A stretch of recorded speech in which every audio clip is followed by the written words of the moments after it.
ಶ್ರೀ ಗುರುಭ್ಯೋ ನಮಃ. ನಮಸ್ಕಾರ ಸ್ನೇಹಿತರೆ, ನಮ್ಮ ಸುಧ್ಯಾನಕ್ಕೆ ಆತ್ಮೀಯ ಸ್ವಾಗತ.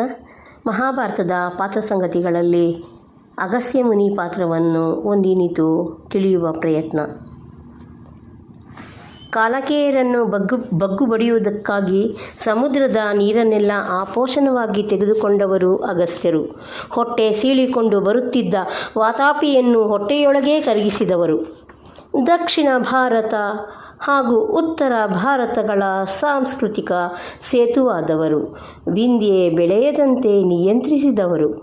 ತಾನು ಸೃಷ್ಟಿಸಿದವಳನ್ನೇ ತಾನೇ ಮದುವೆಯಾದವರು. ಕಾವೇರಿಯ ಹರಿವಿಗೆ ಕಾರಣರಾದವರು ಮುಂತಾಗಿ ಪ್ರಸಿದ್ಧರಾಗಿರುವ ಅಗಸ್ತ್ಯರು ಭಾರತದ ಕಾವ್ಯ, ಪುರಾಣ, ಐತಿಹ್ಯ, ಇತಿಹಾಸಗಳಲ್ಲಿ ಚಿರ ಪ್ರಶಂಸೆಗೆ ಪಾತ್ರರಾಗಿದ್ದಾರೆ.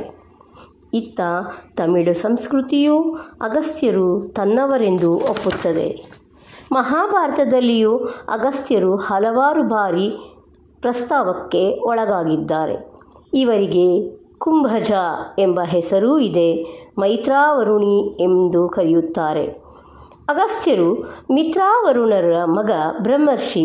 ಮಿತ್ರಾವರುಣರು ಸಮುದ್ರ ತೀರದಲ್ಲಿ ಹೋಗುತ್ತಿರುವಾಗ ಊರ್ವಶಿಯನ್ನು ನೋಡಿ ವೀರ್ಯಪತನವಾಗಿ ಮಡಿಕೆಯಲ್ಲಿ ಬೆಳೆದು ಅಗಸ್ತ್ಯರು ಹುಟ್ಟಿದರು ಎಂದು ಪುರಾಣ ಹೇಳುತ್ತದೆ. ದ್ರೋಣನ ಅಸ್ತ್ರವಿದ್ಯಾ ಗುರುವಾಗಿದ್ದ ಅಗ್ನಿವೇಶನಿಗೆ ಅಸ್ತ್ರವಿದ್ಯೆಯನ್ನು ಕಲಿಸಿದ ಗುರುವಾಗಿದ್ದ ಬ್ರಹ್ಮಚಾರಿಯಾಗಿದ್ದ ಅಗಸ್ತ್ಯರು ಒಂದು ಸಲ ತಾವೇ ಒಬ್ಬಳು ಸುಂದರ ಕನ್ಯೆಯನ್ನು ಸೃಷ್ಟಿಸಿದರು. ಅನಂತರ ಅವಳನ್ನು ವಿದರ್ಭರಾಜನಿಗೆ ದತ್ತುಮಗಳಾಗಿ ದಾನವಿತ್ತಿದ್ದರು ಎಂದು ವನಪರ್ವ ಹೇಳುತ್ತದೆ.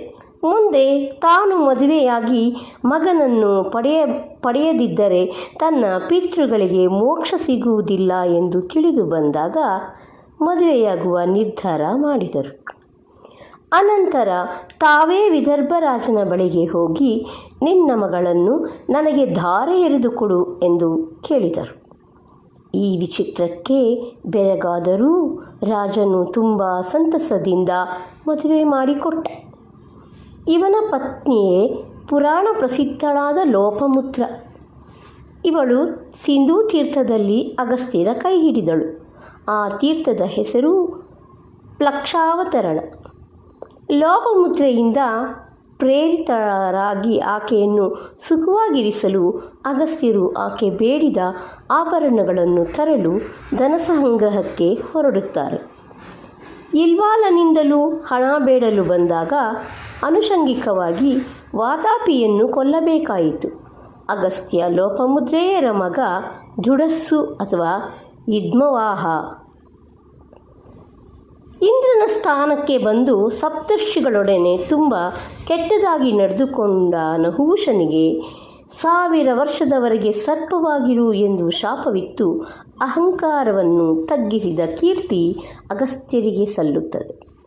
ಒಂದು ಸಲ ಭಾರೀ ಕ್ಷಾಮ 12 ವರ್ಷ ದೇಶವನ್ನು ಕಾಡಿದಾಗ ಈತ ಮಾನಸಿಕ ಅಥವಾ ಸ್ಪರ್ಶ ಯಜ್ಞಗಳನ್ನು ತುಂಬ ಶ್ರದ್ಧೆಯಿಂದ ಮಾಡಿದ್ದೇ ಅಲ್ಲದೆ ತಮ್ಮ ತಪಶಕ್ತಿಯಿಂದ ಯಜ್ಞಕ್ಕೆ ಬೇಕಾದ ಸಂಪತ್ತನ್ನೆಲ್ಲ ಸ್ವರ್ಗ, ಮರ್ತ್ಯ, ಪಾತಾಳ ಲೋಕದಿಂದ ತನ್ನೆಡೆಗೆ ತರಿಸಿಕೊಂಡರು.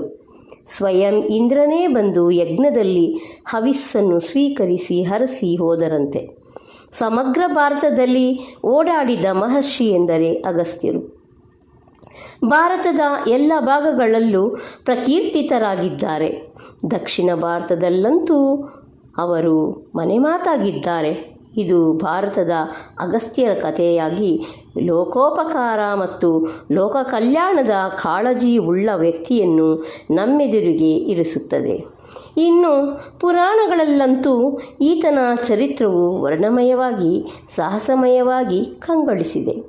ದಕ್ಷಿಣ ಭಾರತದ ಜೀವನದಿಯಾದ ಕಾವೇರಿ ನದಿ ಅಗಸ್ತ್ಯರ ಕರುಣೆಯಿಂದ ಹುಟ್ಟಿರುವ ಒಂದು ಪುಣ್ಯ ನದಿಯಾಗಿದೆ. ಪಂಚವಟಿಯ ಹತ್ತಿರ ನಾಸಿಕ್ ನಗರಕ್ಕೆ ಸುಮಾರು 30 ಕಿಲೋಮೀಟರ್ ದೂರದಲ್ಲಿರುವ ಅಗಸ್ತ್ಯಗಿರಿಯನ್ನು ಪಾಂಡವರು ಸಂದರ್ಶಿಸಿದ ಸಂಗತಿ ಪ್ರಸಿದ್ಧವಾಗಿದೆ. ಇದಿಷ್ಟು ಅಗಸ್ತ್ಯ ಮುನಿಯ ಕುರಿತಾದ ಸಣ್ಣದಾದ ಮಾಹಿತಿ.